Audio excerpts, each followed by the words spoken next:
All right, good evening, everyone.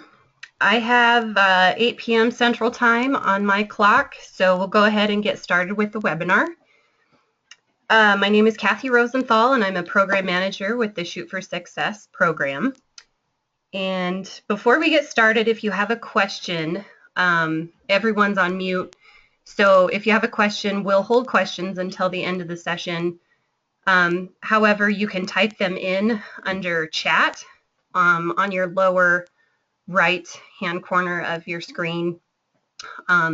So if you have a question, please type it in there to either the entire audience if you want everyone to see your question, or the organizers and panelists only, as there are 2 other panelists on this webinar as well. And if you have anyone that would like to view the webinar at a later time, it is being recorded, so it will be available on the USJC's website after this webinar tonight. So with that, we'll go ahead and get started. The items that we're going to cover tonight on the webinar are, we'll do an intro to the Shoot for Success program, as well as a background and the enrollment process, understanding your chapter and goals, and communicating with members, as well as goal setting and plan of actions. And then we'll just have some questions at the end. So a little bit about the program. We have 3 program managers to meet your chapter's needs. We have a new chapter program manager, which obviously works with beginning chapters or chapters that have recently started within the past couple of years that just kind of need some extra tools to get their feet off the ground. And then we have Start to Get to 30, which are any chapters that are close to that 30 range, even in the 30 range, or have been struggling for a while and have dropped down to the teens. So teens, 20s, 30s, those are all in that bracket. And then if you're looking to grow members beyond 50, there's that program manager for that avenue as well. So to get to know our program managers a little bit, again, I'm Cathy Rosenthal, and I'm with the Sheridan JCs in Wyoming, and I've been a member since 2005, and I'm working with new chapters this year. I was part of the Shoot for Success program last year, and as the Shoot for 30 program manager, but this year I'm helping get new chapters going, and I'm very passionate about helping those new chapters get their feet on the ground and find some new tools to help them get growing. In the Shoot for 30 bracket and Shoot for Success starter chapters, those teens and 20s and 30 chapters, we have Don White out of Wilmington, Delaware, and who's fantastic and passionate about helping those chapters, and is very knowledgeable about those size of chapters, and has been doing an awesome job so far these past couple of months in helping those chapters. And then finally, we have Trisha Beanie from Highland, Illinois, who's working with our chapters that are shooting for 50 and beyond. And Trisha is very knowledgeable in this area. She's worked with really big chapters in Illinois and helped their state last year with phenomenal growth with those big chapters. So what does the Shoot for Success program do? We are a mentoring resource to help you and your chapter become proactive in renewals and recruiting. It's built around your chapter's strengths and needs, and all 3 of us ensure that we want to understand your chapter, existing projects, and areas you want to see your chapter improve. And with this information, we work with you to create a plan of action. And our focus is to provide you actionable goals that, if completed, will help put you and your chapter on a path to growth. So, and kind of how we do this is by asking you to enroll. It's a very, your chapter to enroll. It's a very easy process. So if there's anyone on the webinar tonight that hasn't enrolled yet and is thinking about it, It's a really easy process. We can either send you an enrollment form. There's a link to the enrollment form on the USJC's website. And we have a Shoot for Success Facebook page, which also has that enrollment form on it. And we actually just set up before the webinar that you'll all receive an email after the webinar with a link to that enrollment form in it too. So you should all be getting the enrollment form if you're not already there.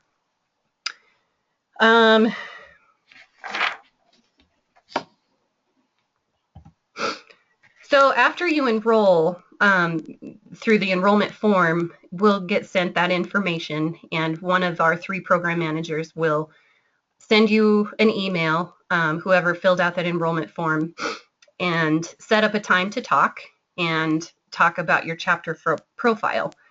So it's kind of like just an open conversation about your chapter. So, and really what we ask and look for with that chapter profile is, do you have a board of directors? And who makes up your board of directors? What positions are filled and what are not? Understanding who you can rely on to help you, and how often does your board meet? Where does your board meet? Just all the things that kind of make that structure of your board. And then as well as your members, we talk a little bit about your membership. How many current members does your chapter have? What percentage do you feel are active, non-active, and do you know of at least, do you know every member on your roster? And we'll talk about membership plans and just make sure you know your membership. And then projects, meetings, and events. We want to learn where your chapter is focused through these events and projects. Some chapters are more community driven, some are more social driven, some chapters are very balanced, and some don't have a lot of anything going on, and we just want to find out kind of where you're at and what your chapter looks like with those events and projects. Which then also leads to the importance of understanding that full chapter profile. It's very important to understand it, as it's vital to growing and retaining your members. You need to ensure you have leadership in place within your board, which then produces active members, and you have projects and events that your members are excited about and provide value to its members. And this helps with renewals and recruitment. So it's important to have strong leadership, which builds active members, which builds better projects, events, and meetings. So with that, I'm going to turn it over to Program Manager Dawn White. All right, thank you very much, Cathy, for introducing the program and telling us about the chapter profiles. The next step during the call, when we set up that first introduction call with you, along with understanding what your chapter is about, is we like to understand how you're communicating with your members. And that's important because as an organization, we want to make sure that we're reaching out to our members and using all the different methods available to us. So one of the first questions that I always ask to everyone who enrolls is, how are you currently communicating with your members when it comes to upcoming meetings, when it comes to events and projects? How are you getting them out? And so, Cathy, if you can hit the next slide. And the top answers I hear, honestly, almost 100%, is chapters are using Facebook, email, and newsletters in order to get the word out about their projects, their monthly meetings, different programs they have going on. And it's important that we understand how to use the different means of communication when we have so many available to us with social media. If you look at the second line down here of items, you'll notice there's texting, there's calling people, there's face-to-face. And the reason why I had really asked to speak about communication is because those who've enrolled in the program already know that I spent a good portion of the call really speaking about this particular type of process, excuse me. And it's important because we have Facebook, we have email, we have newsletters. They're an important part of our communication, but we have to understand how we want to use them. And that's something that you're going to get on the call when you enroll, is we're going to be able to work with you to say, okay, what are you currently doing? And then we're going to look to emphasize what you're doing, making sure what you're doing right. We can get you to continue to do that. And at the same time, we're going to identify gaps that you might need to fill in and be able to help activate those members to be able to proactively reach out to the members about any type of renewals you have going up or any that you have coming up when it comes to prospects you have out there. And so really what we do is I'll give you just a taste of what we kind of go over. That top line with Facebook, emails, and newsletters, those are very important ways to communicate, but they're really for building awareness of your chapter, of your event, of your meeting, and they shouldn't really be used to actually directly communicate to your members, meaning that if you're creating a Facebook invite and sending them out to your JC friends, your non-JC friends, and then you send an email out and that's all you're doing, you're probably not getting a lot of people out at those events. And that's because Facebook and emails and newsletters become just things that people look at. You wake up in the morning, you look at your Facebook feed, you're aware of things, you see what's going on, but there's no real call to action. It's just an awareness. And it's important to have that awareness out there, but it's just as important to understand the other ways that you want to be able to use these communication methods to activate your members and get new prospects out. And that involves what I call the all of the above approach. And that means calling your members, texting, if you see them face to face, asking them about, coming out to an upcoming event that you have or an area where you need help at. And this can be incorporated across all chapter sizes. And what you'll do when you enroll is when you have larger chapters and they say, I can't call anyone, I have 100 members in my chapter. But with larger chapters, you'll learn how to team build, and you'll learn how to actually delegate those tasks and work as a team to reach those members. Smaller chapters, you have it a little easier. When I work with chapters that are 15, 20 members, oftentimes the president or the membership vice president can, call those 20 members within a day or two, and it's pretty easy for them. But it's something that's not happening right now that we highly encourage. And to kind of share a success story with you, just to kind of show you, why it's important to enroll in what we do. When we go through this process, we set goals, and we talked some about that in the beginning, and we'll have Trisha talk about it in just a few minutes. And with one of the chapters, we had a goal where they were going to call all 22 of their members and introduce themselves as the new president. They were newer to the chapter and got thrusted into being president.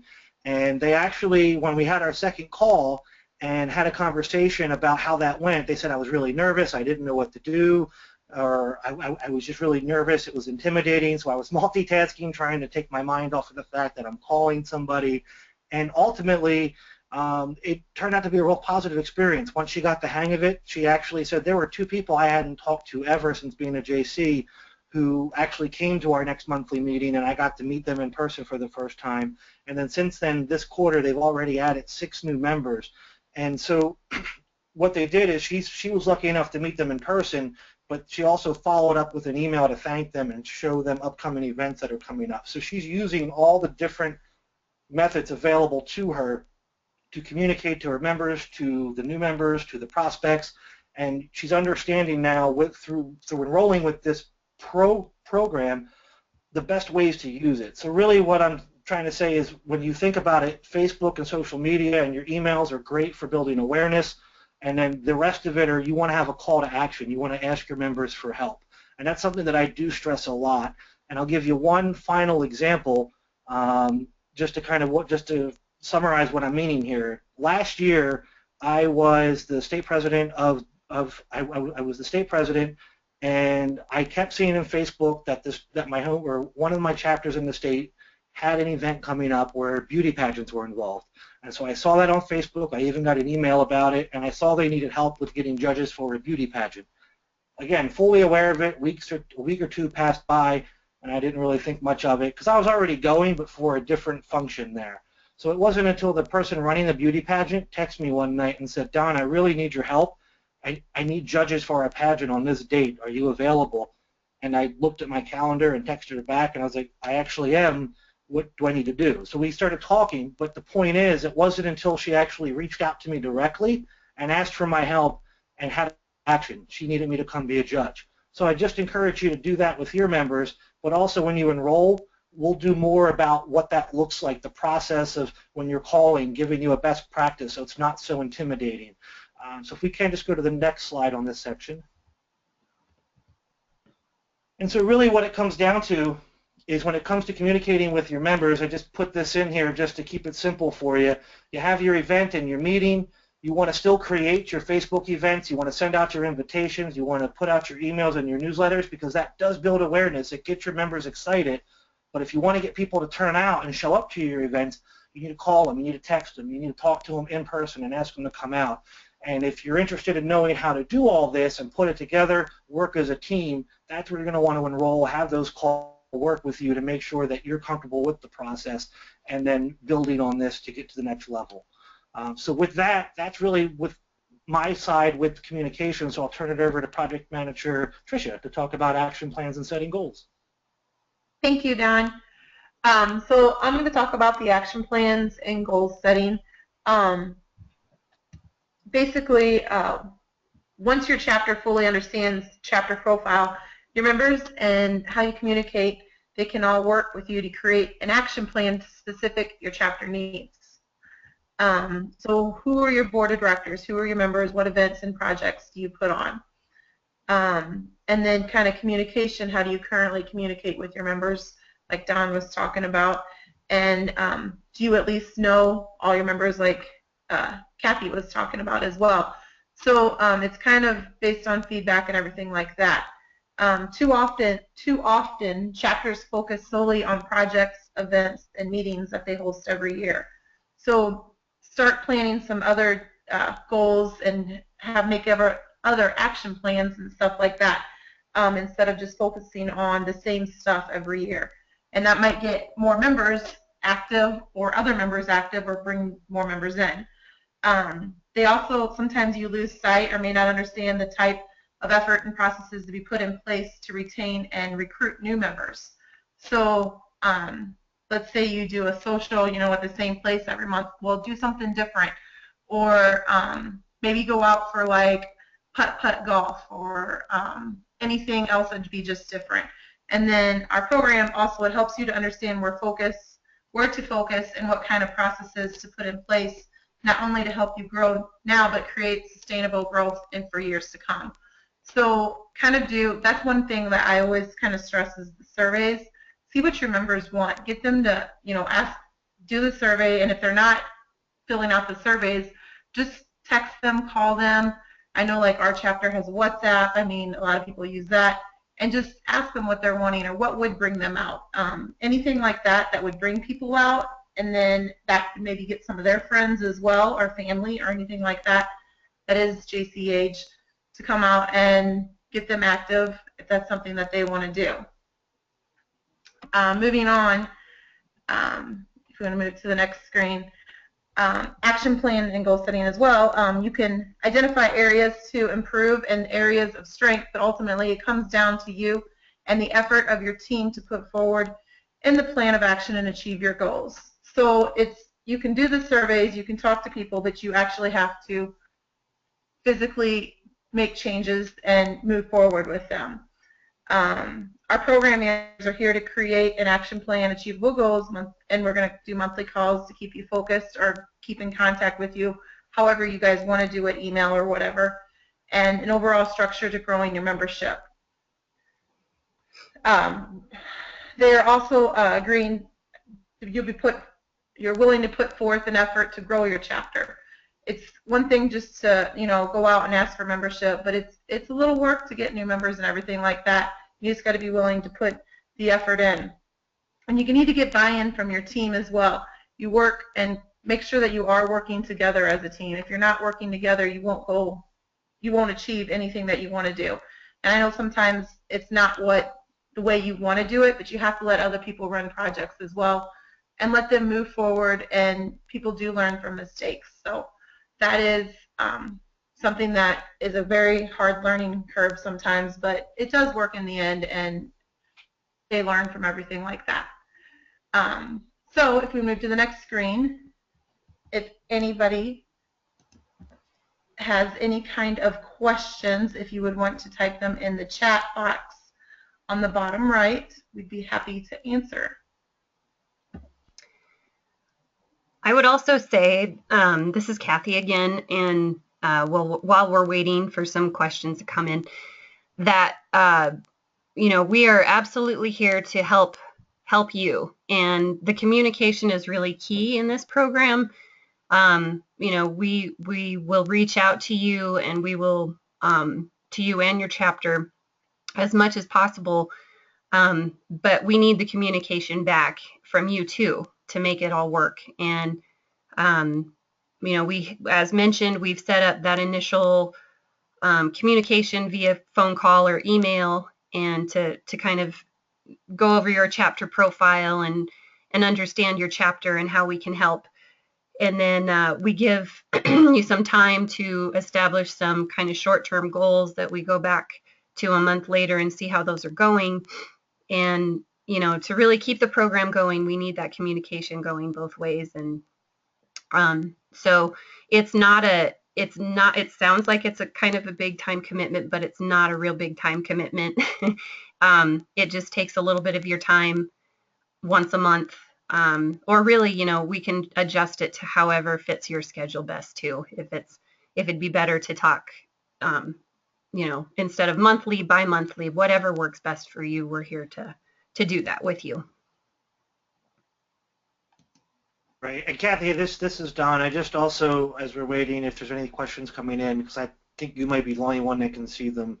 But basically, as you were saying, when it comes to the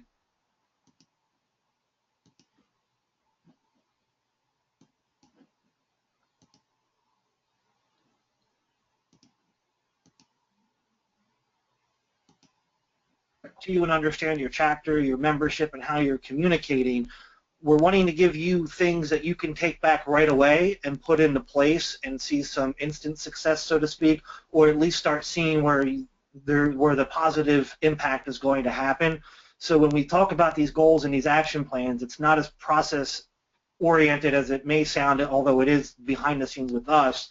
We're more wanting to make sure that we give you structure and focus to move forward, to start actually thinking membership driven and growing your chapter and putting in some best practices that hopefully over the year just become a good habit that you can continue forward to pass on to the following leaders of your chapter. Wonderful. Could you say the first quick little part of that if you can remember, Dawn? I think I'd hit mute and I apologize. It was just for a second. And if not, that's okay.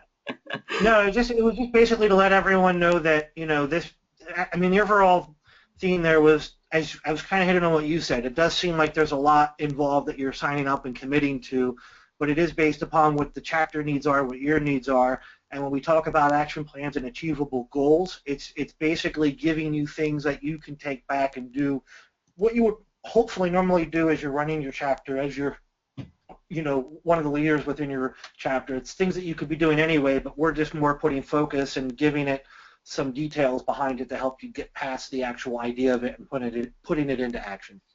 Okay, thank you. Sorry about that.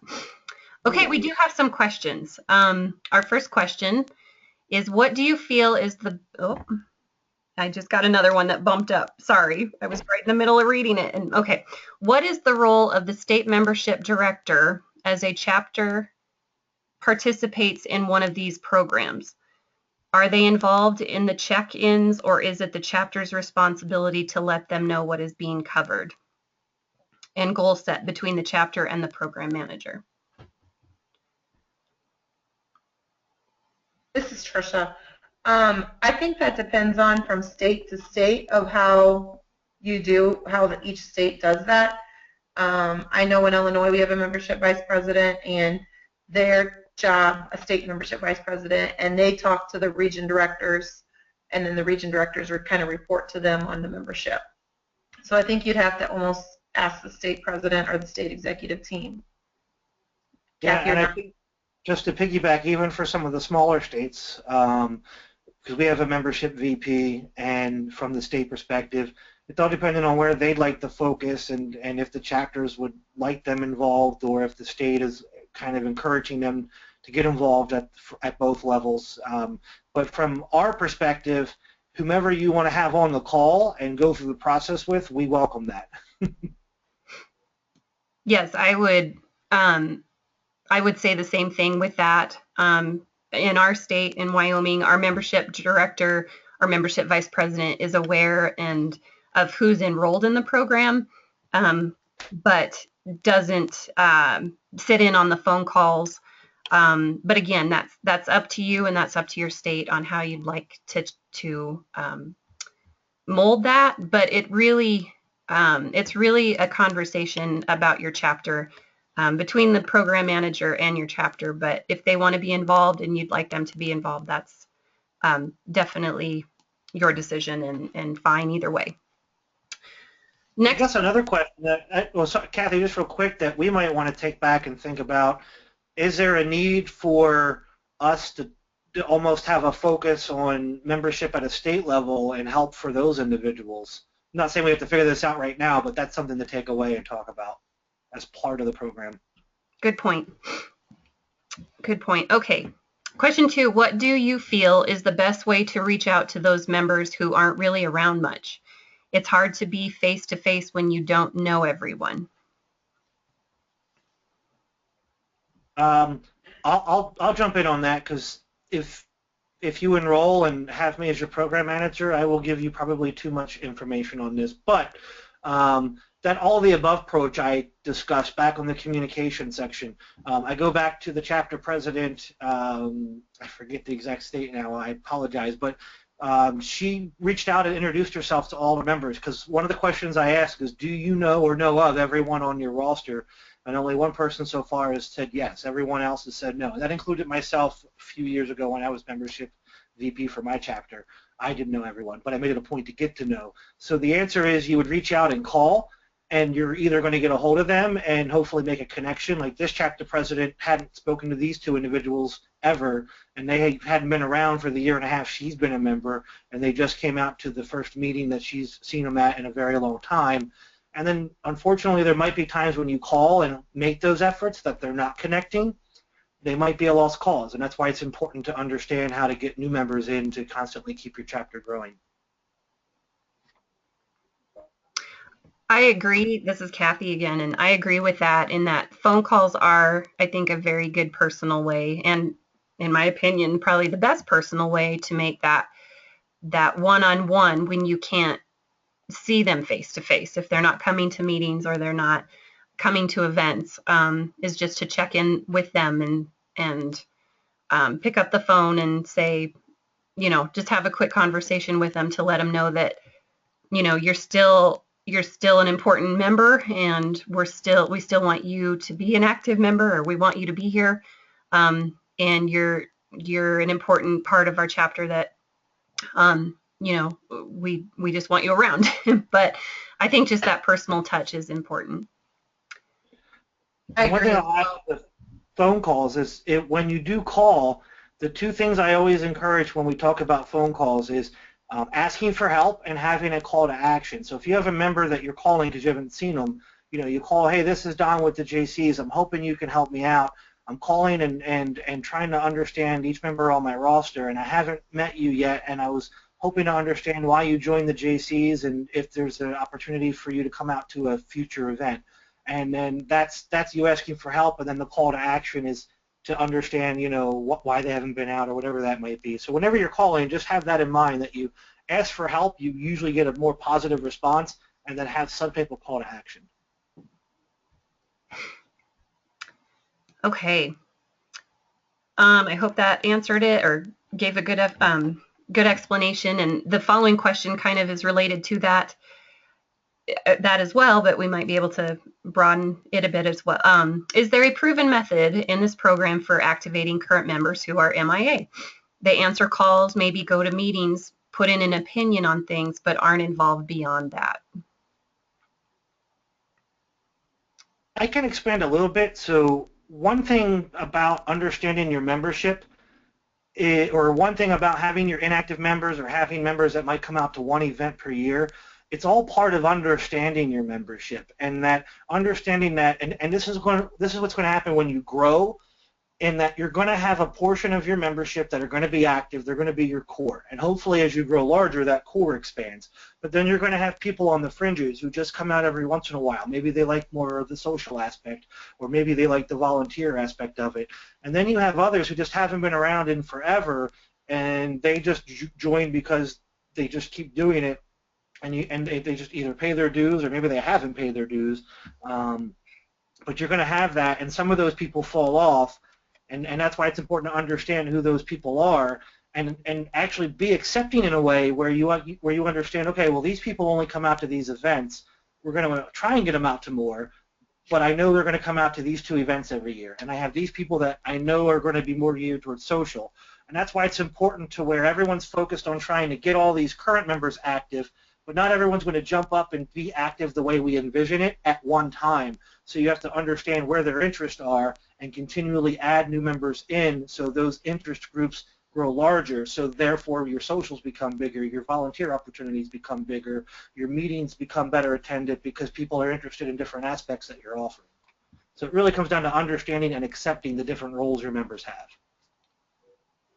And I agree with that as well. This is Trisha. And you are going to have some of those members that just want a title to say that they are a JC member, and they'll pay their dues every year, and you're not going to get them to anything. And you will have members that will just do the one large project, or just come out for some events. And my thing that I think is just keep asking them to come out. Don't ever stop. And maybe something, if you try the new projects and set some new goals and stuff like that, maybe it is something that'll spark their interest and be like, oh, that sounds interesting. You know, maybe I should try that, or maybe I will go to that meeting. You know, they're going to talk about this. Just something different that maybe would perk their interest. But don't ever give up. I always say that. So. Yep. Or call them and ask them, say, hey, was there anything we could do differently to bring you out more? Okay, great. Good points. The next question, how do we get access to the form? And I apologize, I hadn't advanced to the next slide. Hopefully you can see this now, that to contact us or to enroll, just our email address is shootforsuccess@usjcs.org. And then anything that I have come in that is more in Trisha's area or Dawn's area, I email to them right away, so we're all on the same page with the communication. And also, you should be getting an email right after this webinar with that link in it. So hopefully you should all have that after this in about an hour or so. So also, again, it's on our Facebook page. So if you haven't already liked our Facebook page, it's just Shoot for Success. And please like it. Does this program work with chapter plans to achieve those goals, or does it go beyond those? Yes. Yes. No, I was just going to say I think it does. And that's where we kind of focus it around what you're looking to do. So if your chapter plan has a large, which it should, incorporate membership, we can help build the plan that we're working on with the Shoot for Success around that. Or if there's areas where you go, hey, our chapter plan is focused more on the community and the individual development, but I'd really like to really map out a membership plan as far as a process, not just numbers, then we can help with that too. It's really all depending on what you're looking for. Is that fair to say, guys? Yeah, absolutely. I was just going to say, yeah, if you've developed a chapter plan with your board of directors and you're stuck in any one of those areas that you've got goals in your chapter plan that you're just needing a couple extra tips on, yes, we'll be happy to help give some thoughts on that. And as Dawn mentioned, you know, if you want to work beyond just a membership plan and numbers, we can look into that too. And then I believe this is our last question. Do we need to have a plan of action done when enrolled in the program? Our board of directors got installed yesterday, so we are still working through the process of building our plan of action. I would say no. I don't think, no, you don't have to have a plan of action necessarily put in place while we're going through the process, the Shoot for Success process with you. We will talk about your goals, definitely, but we don't need to see something on paper to be enrolled. If you guys Yeah, want. and I should clarify, Cathy, when we talk about when you enroll and we talk about setting goals and creating a plan of action, it's not the same as you're sitting there with your board and going through and creating your chapter plan, your state plan for the entire year. What we're more talking about is going through that profile, that profile questionnaire, understanding more about what you're currently doing, how you're currently structured, and so we can extrapolate from that the goals that you're looking to set up and then work with you to create a plan around those goals. So when we're going through the slides and we talk about a plan of action, we're not referring to your plan of action that you have at the chapter. It's more just based upon our phone calls and our conversations and on the goals that we agree on, we're going to create a plan to achieve those goals. Yeah, thank you, Don, for the clarification on that. Okay, I don't have any other questions unless anybody else wants to send something real fast. I hope we covered everything and answered your questions throughout the webinar, and hopefully this cleared anything up that you may have had questions on. And as always, you can email us or call us or just get in contact with us if you've got just questions that don't, about the program, and if you have anything else about the program that you need. Cathy, I should add too, when you enroll, it doesn't have to be the chapter president or even the membership VP that is the person that has to be on the calls with us. If you have a person within your organization who's interested, who wants to join the call, it can be your president or your membership VP, but it can also be anyone else that you want to have on there. That when you do the enrollment, there's a section for other contacts that you have as well. So I just wanted to encourage you, don't feel like you have to take it all on your own. You can bring in your team as well. Yes, thank you for mentioning that too. Okay, well, with that, I don't have anything else. Thank you, April, for the nice message. She said thank you all for hosting. So I'm glad. I hope it went well. And again, if you have anyone else that missed the webinar and would like to see it, it will be online shortly on the USGC's website. And as always, please reach out to us if you have any other questions. Dawn, Trisha, anything else you'd like to say? No, thank you all for participating. Okay, well, thank you guys so much, and have a great evening.